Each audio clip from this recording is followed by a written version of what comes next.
Knock, knock, knock. Good evening and welcome to Splash. Don't welcome because you have been listening. But then welcome to Ladies Lounge. Yeah. Thank you for listening to Splash 105.5. And we hope that your Saturday has been going well. You need to go on our Instagram, our Facebook, our YouTube right now. Splash FM 1055. See the ladies glowing. See Tumila trying to show laps and distract us in the studio. But it's not working. We're all good. It's only if you are physically in the studio that you can see laughs. As in, No, but you can see it on just social laughs media are talking. You know when a lady is changing outfits and glowing, they say something must be behind it. What's this? God of Tumilara. No, you guys. God of Tumilara, send my Sheyiton. It's time to move on. If you listened last week, you understand why we are trolling now with It Sheyiton. is time to move on, you guys. Please. Really, are we moving on from Tumilara? Hey! Sheyiton, you're good. Anyway, It's our celebrity for today. I know, right? Welcome on board and thank you for joining us. My name is Tumila Atemojimi and I'm excited to be here today.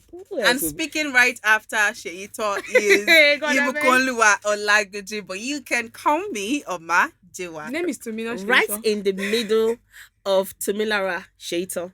Hey! And Omajuwa His birthday. is Folakemi Mighty. Yep. Yes, sir. So what we do, in case you're listening for the first time, is we bring to the fore topics that you can relate to, topics that you can pick one or two things from. And today we're going to be talking about something that you can do that as well. And this one is really, really concerning because I know that we kind of touched on it on Money Splash 2 last Tuesday. And today we're going to be using that as one of the contexts for our conversation today. And in case you're wondering what the conversation will be about the disposition of people to education, especially the generation that we have, their disposition to education. And the news that we said we use as context is that over the past week, there was this report that the people that stand for the Joint Admission Matriculation Board examination for this year was about 1.8. And out of 1.8, about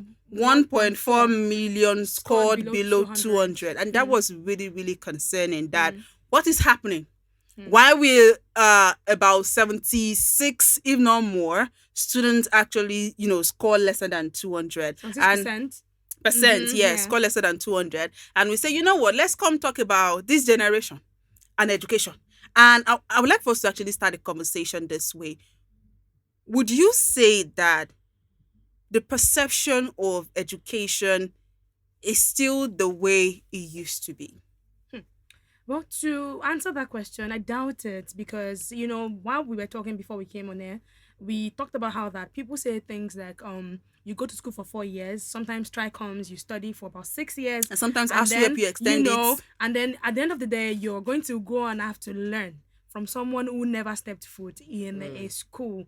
And I feel like people sometimes hide under the school is scam thing to justify and validate their failing in class or not paying attention or not choosing to continue their studies even when they had the chance to. So to go back to the question you asked me, I doubt that it is still the same perception. I think things have changed. We have evolved and forgotten.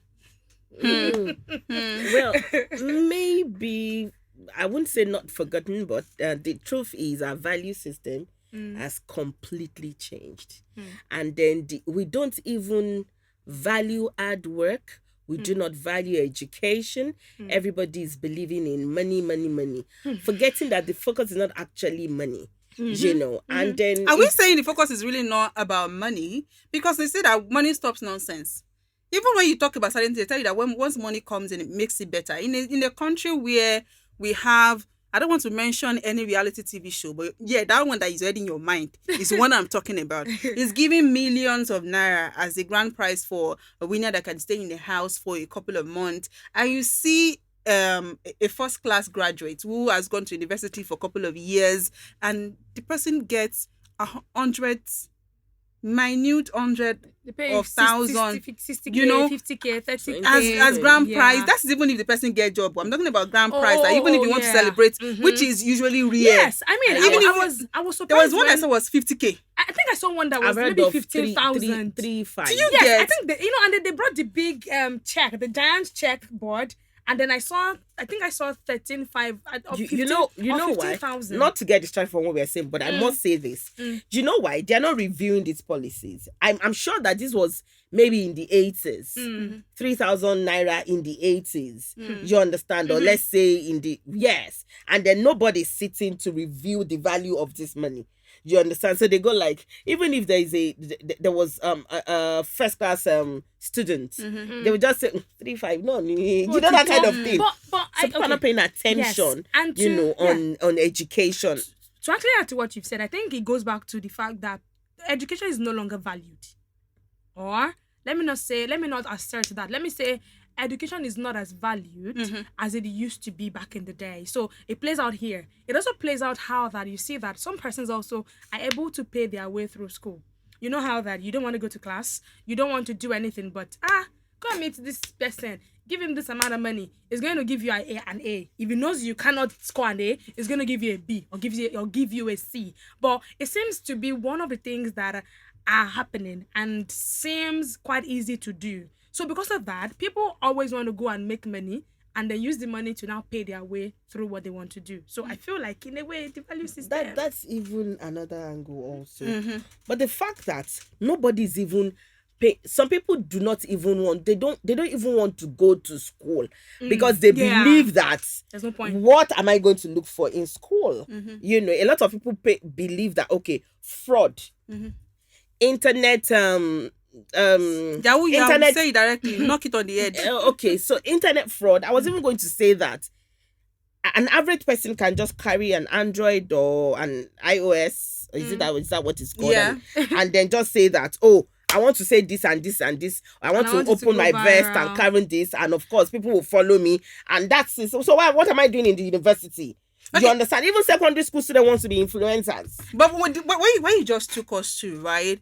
As much as we know that education is one of the way of acquiring knowledge, of getting informed, going to school, one of the end game also is to get a job that is good. And the purpose of getting a job is to be able to have money, to have a good lifestyle for yourself and your family. Do you think that maybe there's a shift in how to get this end game now? Let me break down what I mean. How we've seen graduates tell you that I was having a conversation with somebody, and the person was telling me that the bike man that carried her was telling her that he's a first class graduate and was riding bike.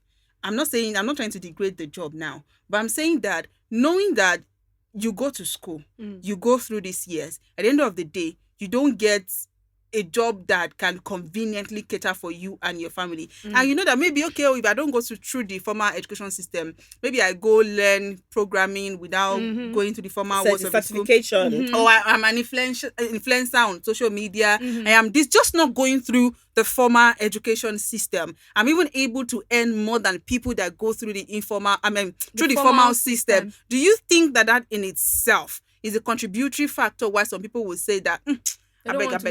So why young people? Because we're coming from these jam scores and all of that. Yes. Because for me, I think that young people are now exposed to that part of good life, and they're saying that education is not the way. Because so the thing about education not being the way, I'm not sure if I saw it somewhere. I was having a conversation and then I realized that sometimes, so the age for school, I don't know, but it should be maybe 10 at JS1, and then when you're writing UTME about 15, 16, I don't know if that's the standard. Let's say but between 9 and 16. That at that age, it is possible that a child might not know what he or she wants. That's where the place of guidance comes in. But the problem we have is that there's too much for people to consume, to take in, that sometimes gives them identity crisis. So an example is, I'm 15 or I'm 14 years. I can draw. Actually. And I'm feeling like there's no point going to school to go and study anything if I can always go to maybe art school or something. There's always this identity crisis that comes in for them. So I feel like there's a place of guidance. So sometimes they get lost in what they want to become, or they get lost in the quest for what do I want to be in life. And sometimes when they feel like I don't need UTME to draw well, then they So if they don't need UTM, why are they writing the UTM in the first place? Yes, we have to answer that question. And to answer that question, I would love for us to just launch into the reasons why people are not paying so much attention to the formal education anymore. Okay. Using the context of the UTME that we just talked about, what are the contributory factors that one would say made such a huge number of candidates actually fail such exam? And one of such is what I just started, which would lead me to liberty. You know how we talk about, one of the things I think I've mentioned on this show as well, that I'm thankful for that my parents gave me was liberty. The amount of freedom that they gave me, I think it contributed to the strong sense of self, among other things that I can boldly say that I have as a person. Okay. But that does not mean that the same person will have the level of liberty and is able to harness it well. That's where I'm so going. Do you think that how some parents will say that, my child does not feel like studying right now, so leave him. Let him go and draw. You feel like playing ball right now, let him go and play ball. You feel like playing music, go and play. Let me go and play music. I mean, it's good that you talk about that ball, because that also, so the Project Mbappe thing that a lot of people are talking about, and so in Nigeria, if you want to make money, you either do music or you play football or you do sports. That's where the money is. That's also, we've added influencing now. So see, I feel like the problem here is that people still have the identity crisis. They don't know what they want to do. At the same time, they want to make... I think it is. Now, maybe there's now a place of being lazy or being... What do I explain? Or, how do I explain this? I think there's something in between wanting to do good, but not knowing what to do, and feeling like if I don't do not having a comprehension of what you want to... That's what I'm saying. The direction. The understanding for a 14-year-old might not be as solid as someone who is writing UTME at 19, 20. Because there's a difference in their level of exposure. Because it takes me to undue exposure as well. Undue exposure is also one of the reasons a child will feel like... this person is making this money without going to school. Then why do I have to go to school? No. Because if they did not have... When we were a lot younger, I mean, my mom didn't allow us watch anything English movie. One, she wanted us to speak Yoruba well. Two, she didn't want us to get carried away in the storylines that we see in those movies. So we're glued to a lot of Yoruba movies. Magical storylines that can mess now, with a child's brain. Exactly. So now, what people have is, take my phone, go with it. So the child checks anything. They use phones to pacify their children. Exactly. So a child can then now see, if this person is making money from advertising this brand, why can I not make my own money? I saw a video yesterday. This lady was making a video, a mirror video now. This thing for afternoon. Okay, so her breasts, one was out. No, because we cannot see Uncle breast now. Breast is breast. Oh, no. Just go. It's part of your body. Continue. Exactly. So one of her breasts was out, and then she now pretended like she now did. She now put it back in. And then who uploaded the video? Who uploaded the video? It was even a live show. It was a live show. It was an error. So she was not laughing. She now ended the video. So people are like, so this girl now thinks we don't know we are that dumb. She did that intentionally. Now, why is... So imagine a 7-year-old now sees that. Like... And you're generating a lot of comments, traction, a lot of tweets. You know, a lot of people are this one, that one, and maybe a mom now says, if you make a winning year, I hear lots of parents say before that. You know it, and it's disheartening and somewhere disgraceful in their head. And I think that there's also the factor of parents also wanting to rest early. Retirement plan. So they want to join more early. What they have not even done enough. I mean, we have problems. So honestly, because now, so I heard the parents say that hey, this one that they said there is mass failure. Hey, what are we going to do about it? She has not even seen her own child's result. Yeah. And I'm like, okay, come. Why do you think your child would not fail? Because although she was expectant, saying that okay, the child, but she was also hoping that her child would not be part of those people that failed. But I said that the kind of preparation that your child did, do you think is enough? If that's how all the children have made preparation, do you think it's enough for her to pass this examination? You understand? JAMB is not, we all know. We might not be as old, but then we all know that JAMB is not a soft exam. So I'm talking about JAMB exams, still focusing on that parent angle. Parents also need to do more in instilling determination and focus on their children. I can remember how I used to self-motivate myself when I was writing JAMB and WAEC, and I would tell myself that, you know what, Ibukunlewa, this is an important phase of your life. The movies that you are tempted to watch right now, the play that you want to go and play with your friend, you will have that time to play it later. But so if you're in March and my exam is in June or July, I'm telling myself that you have just 3-4 months to prepare. Keep preparing so that you won't have to prepare next year. Not like your child is having an exam and the child studies for like 2 minutes or 5 minutes. The child's like, I'm tired. You're like, oh, you don't try. Exactly. But we all know that the attention span of these days children is very, very short. Yeah. Still, we must also understand that these children have a lot of things. This new a lot of distractions. They have a lot of distractions. I mean, how much internet did we have access to? I was going to. Did we even have phones? I was going to. We have phones, but not as much access to internet as. Yeah, and then some of us didn't even use the major ones. I don't want to say for me. I didn't have phone. You're from back in the day. I don't know. Please, I had phone during my uni, but in my secondary it was land phone. So there was no internet. There was nothing to even say you want to watch, except somebody calls you. I mean, friends are even going to call you. Even going to call the whole family, and you're going to reach out to the phone and all of that. So distraction was limited. But now, as much as we parents know that distraction, a lot of distractions, we are still not guiding and guarding these children at all. Do you not think that the fact that social media? Do you not think that social media also has a part to play? And I will explain that. It's not even the fact that the child sees it. It is the fact that social media has changed the dynamics of parenting. So you talked about how you self-motivated. I mean, big ups to my parents. My motivation was, if you don't pass this jam to me, you're sitting home for 1 year. And you know it's both of us in this house. And you know I will send you an errand. That's what my mom told me. Also, do you know that then there were no choices?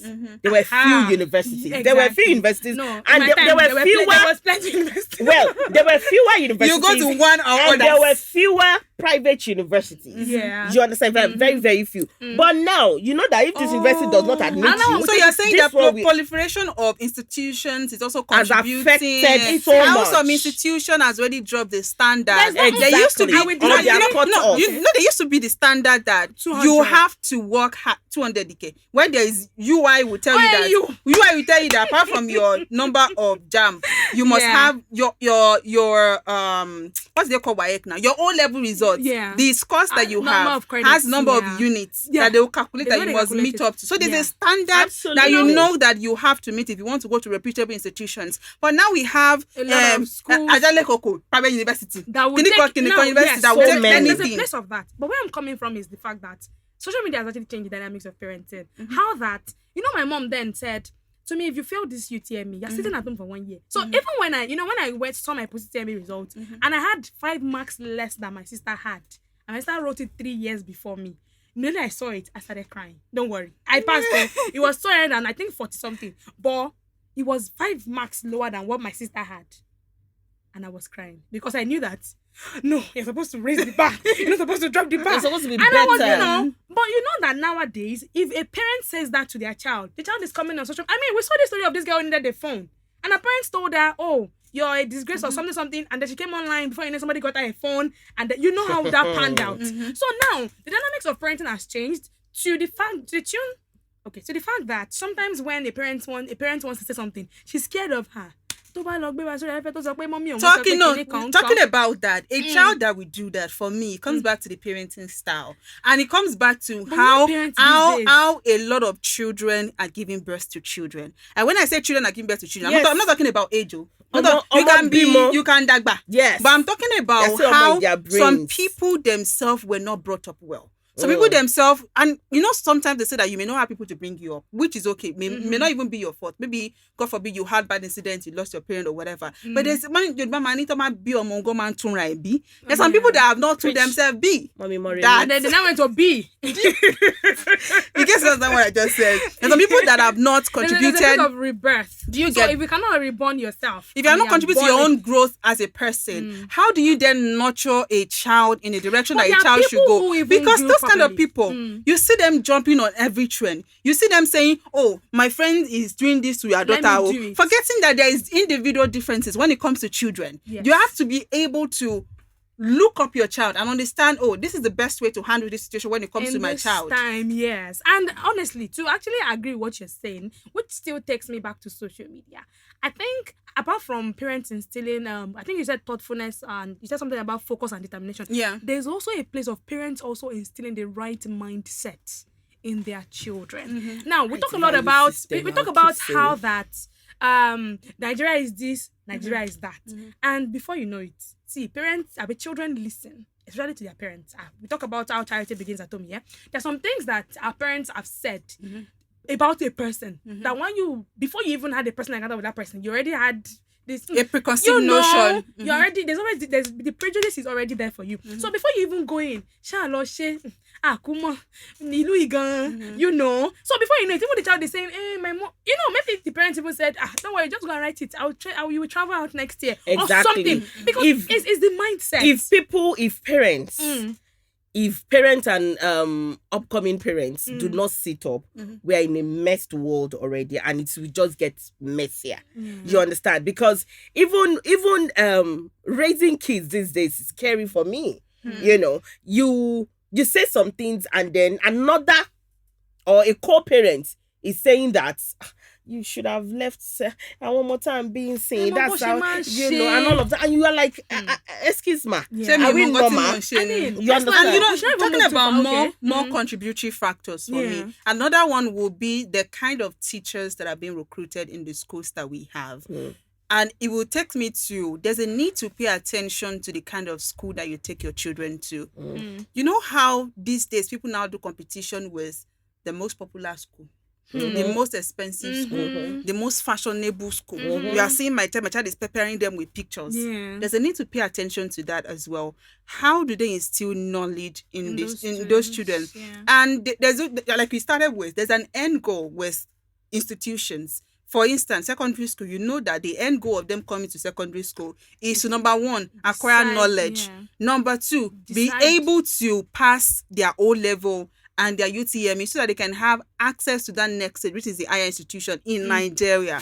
So how well are these teachers, you know, making sure that they themselves are equipped and are able to pass it in the right way? Because there's a difference between a teacher being equipped and a teacher being able to pass the knowledge right. I had a lecturer when I was in uni. A lecturer was a first class graduate. When you're having a conversation with this man, when not in class, you know that this man is sound. This man knows what he studied. But when he's in class, oh my God, it's like you are in a lullaby situation because he's reading from the book. Because as much as he has the knowledge, he has not acquired the right way to pass down knowledge to the students. So I feel like there's a need to pay attention to that more than the frivolities of, is it the most expensive school? Is it while I'm not trying to take sides with teachers or parents, I would also want to re-emphasize or emphasize that parents need to sit up and know what they are doing. Because at the end of the day, if you don't do well, your children will blame you. You know, even when some schools are trying to instill discipline, some parents are doing otherwise. It's a collective effort. You know, we started with parents, so we have to touch on the I just want to say that it's a collective effort. Absolutely. Some parents I know some schools, of course I cannot mention name, even when the school authority is trying to do this and that, the parents are busy trying to prepare themselves to show that I'm carrying this car and this one, and then there's you know, some schools have actually even cancelled end of the year parties because some parents are up for, you know, competition, unhealthy competition. I'm not saying that beat your child. I'm not saying that do this. But then can we just come together to raise a set of children that will be useful for their own generation? It's becoming very, very ridiculous. And parents can do better. And even as parents and teachers are doing better, parents, fathers and mothers must come to terms and come to agreement on what they want their children to be and be intentional about parenting. Absolutely. Intentionality. We've touched on parents. We've touched on schools as well. Now let's go to the government. I feel the government needs to do more. When I say the government, I'm talking about public schools. When I say the government in terms of private school, I mean the owners of the institution. Even government regulations in private schools. Government regulation and also remuneration. Do you know that? I don't know the school that you went, but there are some schools that you see then what's the transfer aggression to students? to the Neglect students, the yeah. students because they are thinking, how much Yeah, are they paying me? Yeah. And even the how much that they are paying me, That's sef, why they won't pay me for early. me, as These things yeah. have to be in place. Remuneration, paying them well, paying them early, and there's also the need to review the curriculum that is being used in our education system as well. Yes, exactly. Yes, yes, I'm serious.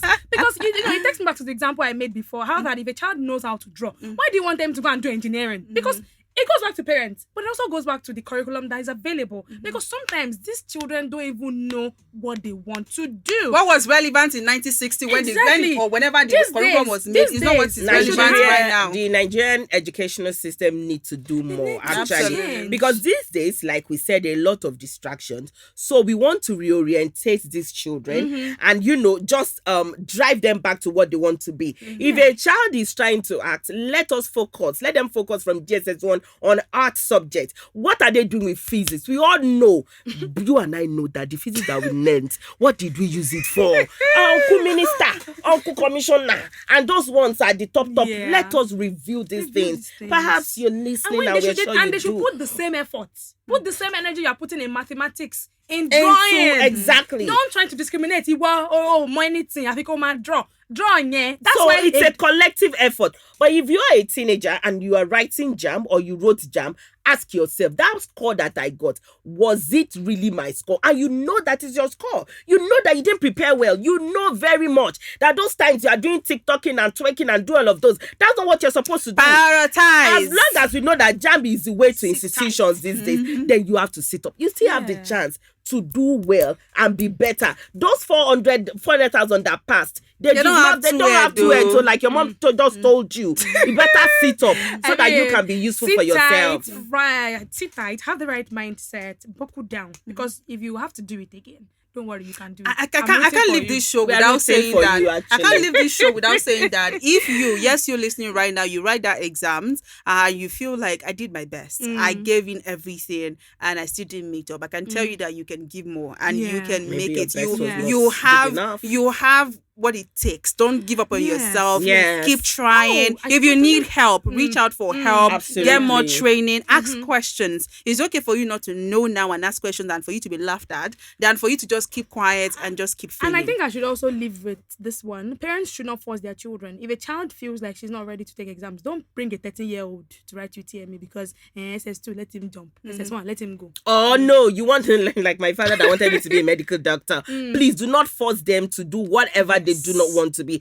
Everybody can make guidance, it. counseling in private public secondary schools should be standard. And we have please, to go. We have to go. We keep saying and please, so much. be friends to your children so you can so know they can whatever talk the to root cause of you. whatever a bad step or failure that they've encountered. We love you. We gotta go. The show returns next week Saturday. You can catch up with the full video in case you just tuned in and you'd like to listen from the beginning. It's on YouTube at Splash FM 1055 and you can catch us on Facebook and Instagram. Let's hear your thought. What do you think? Do you think we left something out or we should have, said it better? Catch you next week by 5:30. I am Omajuwa. My name is Folakemi and Tumi. Ladies Lounge returns next week, 5:30 to 6 p.m. I'm Tumi Lara.